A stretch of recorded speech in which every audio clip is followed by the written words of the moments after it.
great support.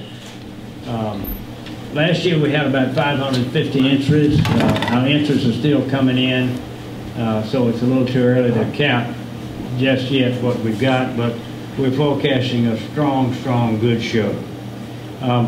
We are pleased to announce the return of Chubby Turner, who won the show last year, and the legendary cutter Bill Riddle. Bill has not been here for a few years. He's kind of been off of cutting, so we're just absolutely delighted that he's coming back, and he's going to bring several with him. The show, as usual, will cover 7 days, January 13th through the 19th.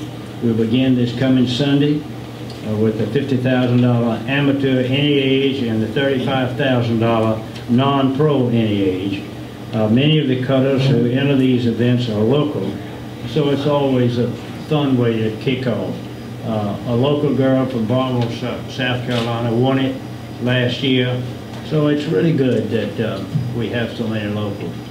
When we started this show 40 years ago, I don't remember the exact percentage, but I'm guessing 75 to 80% of the participants came from the west of the Mississippi River. Now that statistic is reversed, and I think we've got fully only probably 20 to 25% that come from Texas. Now they're certainly welcome. There are a lot of reasons for the changes, but one of the reasons is the success of this show, the hospitality, and what we're doing. We're adding $219,000 to the show this year. We have a new event called the 40 Open and 40 Non-Pro. We're putting up $40,000, 20 and 20, and that's to replace the Mercuria, which last year put up that same amount of money. This is a new one-time event for us, and we're just delighted to have that. In addition to that event, we've got the 2 Futurities, Open and Non-Pro. We've got the 2 Classics for the 5 and 6-year-old horses, Open and Non-Pro. We've got a 4-year-old Unlimited Amateur, a 5 and a 6-year-old Unlimited Amateur, a $50,000 Amateur any age, and a $35,000 Non-Pro, which I've already mentioned. So we'll have plenty of action all week long. There's a schedule on the back table. You can pick one up, and be sure you get you a little pen to go with it. So that will help you keep up with what's going on.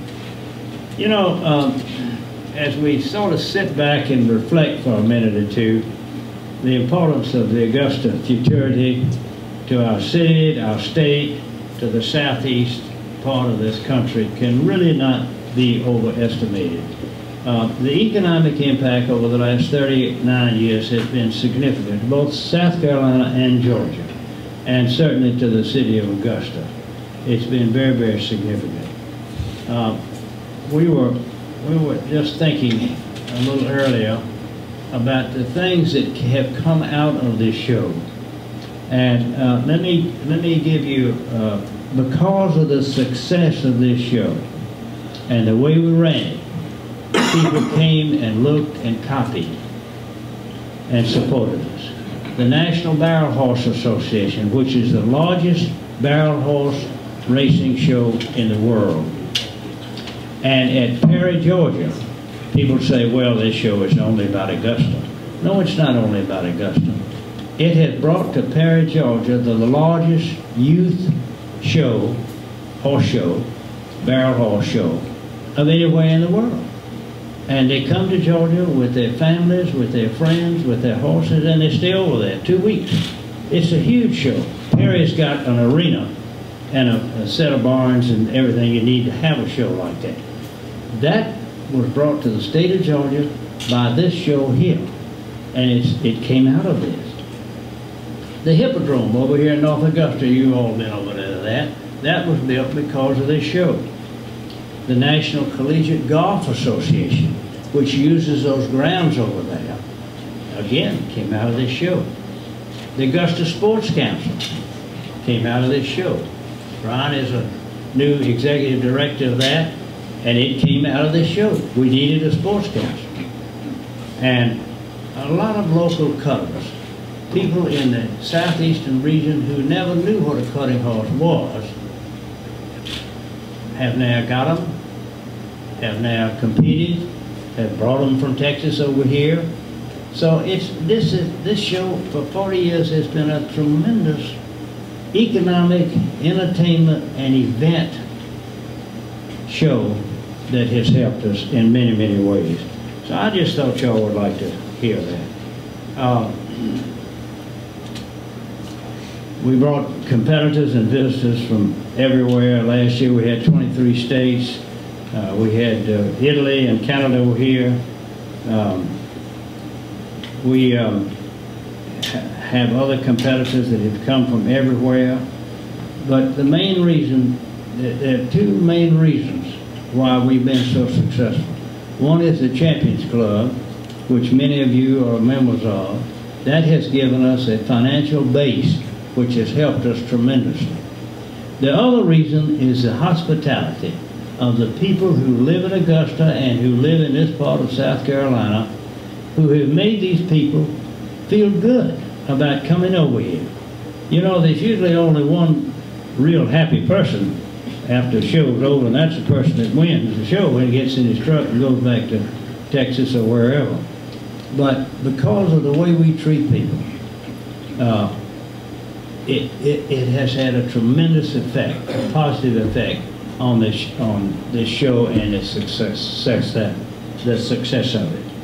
So on behalf of all of the directors and everybody in the show, I want to thank you all for what you have done. Champions Club members, volunteers, and those of us who have helped in so many ways.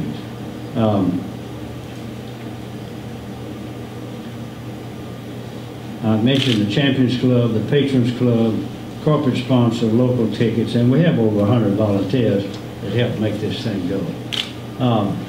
There's another group of people that I want to thank, and those are the people who work on it virtually full time.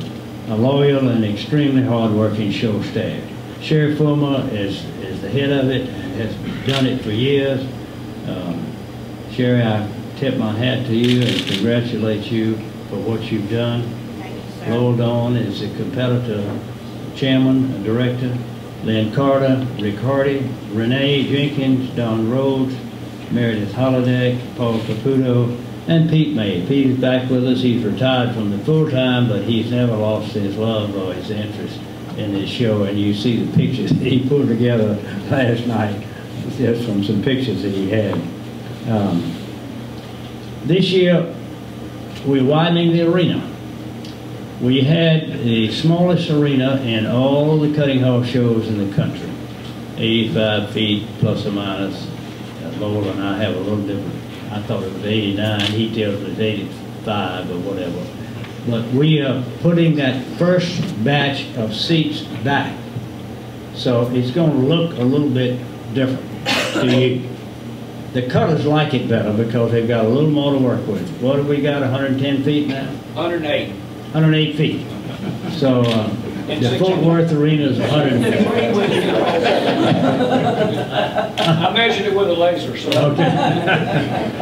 Fort Worth Arena is 120, and that's too much. 110 to 15 is about right. So you see, we're getting there. We're getting closer and closer there. I think the riders and the cutters will like it much, much better. We have tickets available at the box office. I would like to remind you this is a non-profit show. All of the money goes back into the pot or into the operations of the show. It's a 501c3, and it has grown through the years with the monies that we made from ticket sales and other things that have helped the show. Once again, I want to thank all of you for all that you've done to make this show successful. I'll be glad to respond to any questions that anybody might have or any comments that anybody